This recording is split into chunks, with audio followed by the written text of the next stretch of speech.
สวัสดีทุกคนคลิปนี้สายก็จะมาแนะนำวิธีการสมัครเอารหัสให้กับทีมงานของตนเอง ถ้าว่าเฮามีรหัสเป็นของตนเองแล้วเฮาก็สามารถแนะนำหมู่ได้ตัวนี้เลยเนาะบริษัท Success Group ตัวนี้จะเป็นรหัสของสายเอง ก่อนที่จะสามารถสมัครได้นั้นเฮาก็ต้องขอข้อมูลรายละเอียดก่อนเนาะตอนนี้สายก็ขอมาแล้วจะลองสมัครให้กับอ้ายผู้นี้เบิ่งเนาะอ้ายหอยสังนั่นเอง วิธีสมัครก็คือง่ายๆเลย ให้ทุกคนเลื่อนขึ้นแล้วกดเข้าบนผังไบนารีติดโตวเฮาได้มีเพียงแต่ว่า2คนเท่านั้นเนาะทุกคน แล้วเฮาก็สามารถช่วยทีมงานได้ หลังจากนั้นแล้วก็เฮาก็แบบช่วยทีมงานไปใส่จะเลือกฝั่งซ้ายช่วยฝั่งซ้ายก่อนเนาะแล้วเลือกบอลที่ว่าอันหนาวอยู่ในนี้แล้วซื้อสินค้า0 บาทกดเข้าไปเลยเขาก็เลื่อนขึ้น แล้วใส่ธนาคารนี้ใส่ตัวใดกับได้เนาะลองใส่ไปก่อน แล้วก็เลขบัญชีก็เฮาใส่เลข0ไปก่อนก็ได้เนาะเพราะว่าเฮาสามารถแก้ไขได้ตำหลังเฮาก็ใส่เลข0ประมาณ10 ตัวเนาะโอเคชื่อเจ้าของบัญชีก็อ้ายฮอยสังเฮาก็เขียนเป็นภาษาอังกฤษแล้วก็ชื่อจริงก็ฮอยสังนามสกุลก็ใส่พงษ์บัณฑิต เลขบัตรประจำตัวนี้เดี๋ยวใส่คอยใส่ตำหลังเอาเบอร์โทรใส่ก่อนเนาะเบอร์โทรใส่แล้วก็ให้ทุกคนใส่เลขรหัสประจำตัวเลขรหัสประจำตัวนี้ให้ทุกคนใส่เลข0 9 ตัวแล้วตามด้วยรหัสเนาะรหัสเข้าสู่ระบบเด้อตัวนี้สำคัญหลายครับก็ต้องได้จื่อไว้จื่อง่ายๆก็คือให้ใส่ทางท้ายของเบอร์โทรใส่เนาะรหัสไปรษณีย์เป็น01000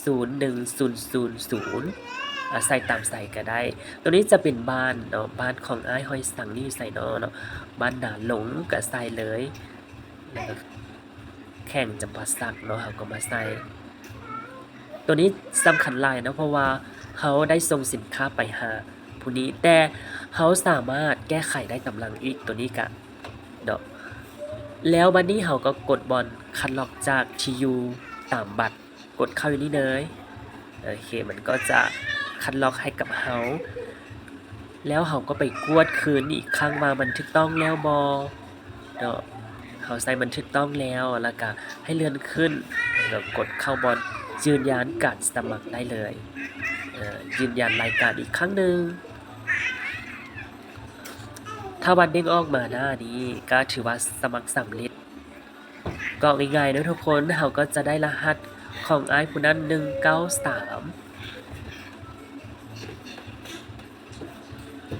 193ง่ายๆเนาะในเมื่อเฮาได้รหัสสมัครสำเร็จแล้วเฮาก็แจ้ง